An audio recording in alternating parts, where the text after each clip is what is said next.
Hey everyone, welcome back to another tutorial. Today, we're diving into how to create a roadmap in Jira for 2025. If you're a project manager, team lead, or anyone handling agile projects, Jira's roadmap feature is a game changer for visualizing your plans and keeping everyone aligned.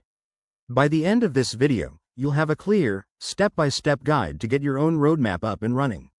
Let's jump right in. First things first, make sure you're logged into your Jira account. If you're new, head over to Atlassian.com and sign up. It's free for basic use. Once you're in, navigate to your project. Jira has evolved a lot by 2025, with even more intuitive interfaces, so look for the Roadmaps option in your project sidebar. Click on it to open the roadmap view. Now, to create a new roadmap, hit the Create Roadmap button. You'll be prompted to select a plan type. Go with the one that fits your project, like a product roadmap or a release plan. Next, start adding your key elements.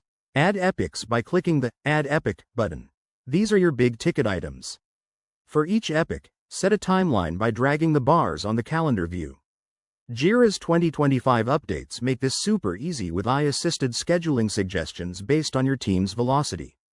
Don't forget to customize. Use the settings to add dependencies between tasks, color code priorities, and even integrate with tools like Confluence for more context.